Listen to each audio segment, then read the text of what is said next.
அனைத்து அனைத்துலக முருக பக்தர்கள் அனைவருக்கும் என் பணிவான வணக்கங்கள். சமீபத்தில் முருக பக்தர்களை அதிர்ச்சியடைய செய்யக்கூடிய ஒரு சம்பவம் பழனி தண்டாயுதபாணி சுவாமி மடத்திற்கு சொந்தமான நிலம் 100 ஏக்கர் மதிப்புள்ள நிலம் போலி பத்திரம் மூலமாக தனிநபருக்கு மாற்றப்பட்டிருக்கிறது. இந்த விஷயம் உலகம் முழுக்க இருக்கின்ற முருக பக்தர்களுக்கு பேரதிர்ச்சியையும்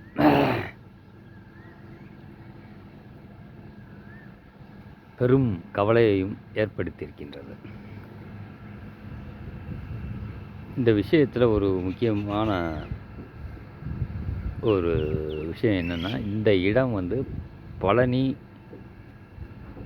முருகன் கோவிலுக்கு சொந்தமான இடம் கிடையாது. நிறைய பேர் இந்த இடத்தை பழனி முருகன் கோயிலுக்கு பாத்தியப்பட்ட இடம் என்று தவறாக நினைத்து கொண்டிருக்கிறார்கள். அந்த இடம் பழனி முருகன் கோவிலுக்கு பாத்தியப்பட்ட இடம் இல்லை. பழனி தண்டாயுதபாணி சுவாமி மடத்திற்கு சொந்தமான இடம்தான் அந்த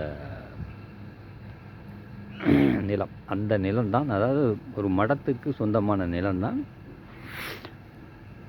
போலி பத்திரம் மூலமாக தனிநபருக்கு மாற்றப்பட்டிருக்கிறது.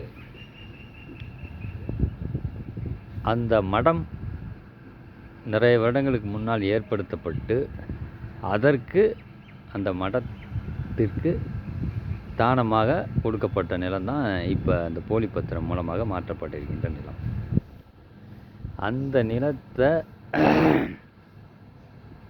அந்த நிலத்துக்கு நீண்ட காலமாகவே வழக்கு தனிநபர்களுக்குள் நடந்து இருக்கிறது.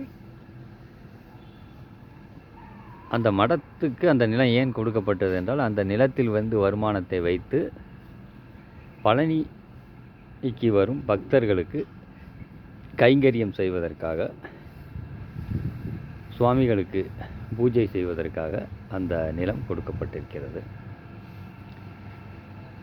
அந்த நிலம் அந்த மடத்திற்கு கொடுக்கப்பட்டதற்கு உரிய பத்திரம் எதுவும் பதிவு செய்து கொடுக்கப்படவில்லை. அதற்கு பிறகு அந்த மடத்திற்கு தானமாக கொடுத்தவர்களினுடைய வாரிசுகள், இது மடத்துக்கு கொடுக்கப்பட்ட நிலம் அல்ல, இது எங்களுக்கு சொந்தமான நிலம் என்று வழக்காடி வந்தார்கள். அவர்களுக்கும் மடத்தினுடைய நிர்வாகிகளுக்கும் பல வழக்குகள் நடந்து கடைசியாக அந்த வழக்கில் ஒரு முக்கிய திருப்பமாக பழனி கோயில் செயல் அலுவலர், அதாவது இணை ஆணையர், அவர்களை இந்த மடத்திற்கு தக்காராக நீதிமன்றம் நியமித்து உத்தரவிட்டது. அதன்படி பழனி கோயிலினுடைய இணை ஆணையர் உயர் திரு மாரிமுத்து அவர்கள் அந்த மடத்தினுடைய தக்காராக பதவியேற்று அவர் பதவியேற்ற உடனே செய்த மிகப்பெரிய வேலை, அந்த இடத்தில் இருந்த ஆக்கிரமிப்புகளை உடனடியாக அகற்றி அதை பழனிக்கு வரும் பக்தர்களுக்கு வாகனங்களை நிறுத்துவதற்கு இலவச வாகன காப்பகமாக மாற்றி அதை பராமரித்து வந்தார்.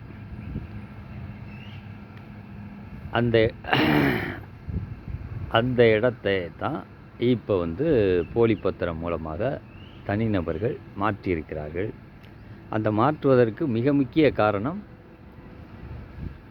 அந்த இடத்தை பதிவு பண்ணி பத்திரம் பதிவுக்கு கொடுக்குறாங்க. பத்திர பதிவாளர்கள் அதை பதிவு செய்ய மறுக்கிறார்.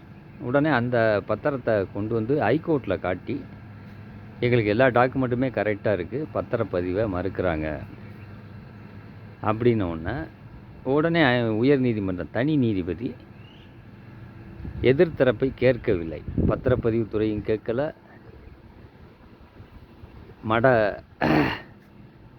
மடத்தின் தக்காரான இணை ஆணையரையும் கேட்கவில்லை. இந்த பத்திரம் சரியாக இருந்தால் 1 வாரத்தில் பதிங்க அப்படின்னு ஒரு உத்தரவு போடுறாரு. இப்போ அந்த உத்தரவை காட்டி தான் அந்த பத்திரம் பதிவு செய்யப்பட்டிருக்கு. இந்த விஷயத்தை பற்றி யாருமே பேசலை. தற்பொழுது உண்மை வெளியே வந்தவுடன் ரிட் அப்பீல், அதாவது மேல்முறையீடு செய்யப்பட்டு அந்த பத்திரப்பதிவு ரத்து செய்யப்பட்டிருக்கிறது. 2 நீதிபதிகள் அந்த பதிவை ரத்து செய்திருக்கிறார்கள். இதற்கும் இந்து சமய அறநிலையத்துறைக்கும் எந்த சம்பந்தமுமே இல்லை. இந்த பத்திரப்பதிவு செய்ததற்கு இந்து அறநிலையத்துறை எந்த விதத்திலும் உதவி செய்யவில்லை.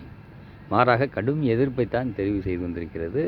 பத்திரப்பதிவிற்கு ஆட்சேபனை தெரிவித்து பழனி கோயில் இணை ஆணையர் திரு மாரிமுத்து அவர்கள் பல கடிதங்களை பத்திரப்பதிவுத்துறை தலைவர், துணைத் தலைவர், மாவட்ட பதிவாளர், பத்திரப்பதிவு சார் பதிவாளர் எல்லாத்துக்கும் பல கடிதங்களை கொடுத்திருக்கிறார்.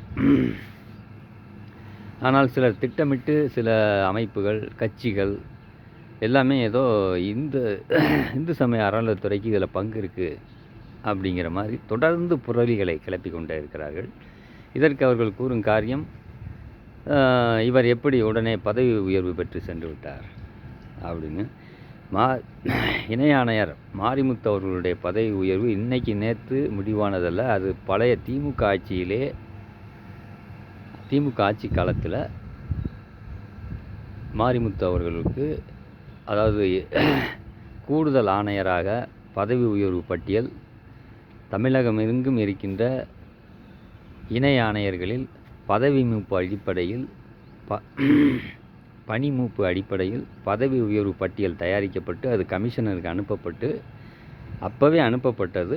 தற்போது ஆட்சி வந்தவுடன் அதிலே ஒரு நடவடிக்கை எடுக்கப்பட்டு அவர் கூடுதல் ஆணையராக பதவி உயர்வு பெற்று செல்கிறார். அதற்கும் இந்த பத்திரப்பதிவுக்கு எந்த சம்பந்தமும் கிடையாது. ஆனால் அதையும் இதையும் தொடர்புபடுத்தி இவரை அங்கே பதவி உயர்வு செய்து மெட்ராஸுக்கு அனுப்பிட்டு இங்கே பத்திரப்பதிவு நடந்திருக்கு அப்படி என்பது போன்ற ஒரு பொய்யான, தவறான தகவலை இந்த இந்து சமய அறநிலையத்துறைக்கு எதிரான அமைப்புகள், இயக்கங்கள், கட்சிகள் தொடர்ந்து ஒரு வன்மத்தோடு அதை பதிவு செய்து வருகிறார்கள். அது தவறானது. குறிப்பாக இந்து சமய அறநிலையத்துறை ஜேசி, பழனி கோயிலினுடைய ஜேசி மாரிமுத்து அவர்கள் வந்த பிறகுதான் பல ஆக்கிரமிப்புகள் உயர்நீதிமன்ற உத்தரவின் பேரில் துணிச்சலாக, தைரியமாக பல ஆக்கிரமிப்புகள் அகற்றப்பட்டன.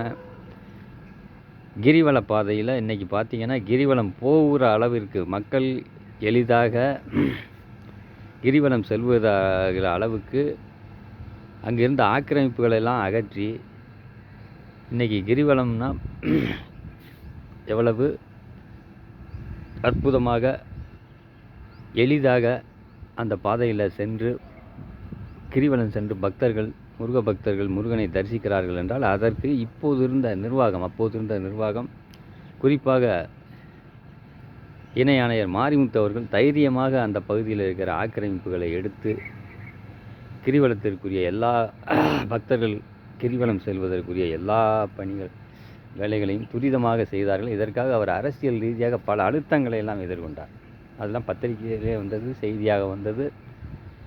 குறிப்பாக ஐபி செந்தில்குமார் அவர்கள் எம்எல்ஏ வந்தார். அப்போ போய் அவர் அலுவலகத்திலே 100 ஆட்களை திரட்டி கொண்டு போய் ஜேசி மாரிமுத்து அவர்கள்ட்ட பிரச்சனை செய்தார்கள். அந்த அளவுக்கு அவர் அழுத்தங்களை எல்லாம் எதிர்கொண்டு தான் ஜேசி மாரிமுத்து அவர்கள் அங்கிருந்த ஆக்கிரமிப்புகளை அகற்றினார்கள். இந்த மாதிரி பணி, தனக்கு வழங்கப்பட்ட பணியை சிறப்பாக திறமையாக செய்ததுனால தான் அவருக்கு பதவி உயர்வு வழங்கப்பட்டு கூடுதல் ஆணையராக, இந்து சமய அறநிலையத்துறை கூடுதல் ஆணையராக அவர் சென்னைக்கு பணியமர்த்தப்பட்டிருக்கிறார். இதெல்லாம் தெரியாமல் ஏதோ முழங்காலுக்கும் உச்சந்தலைக்கும் முடிச்சு போடுற மாதிரி சில அமைப்புகள், கட்சிகள் தொடர்ந்து ஹச்ஆர்என்சியோட துணையோடு தான் பத்திரப்பதிவு செய்யப்பட்டது என்ற தகவலை பொய்யை தொடர்ந்து விஷமத்தனத்தோடு பரப்பி வருவது வேதனையாக இருக்கிறது.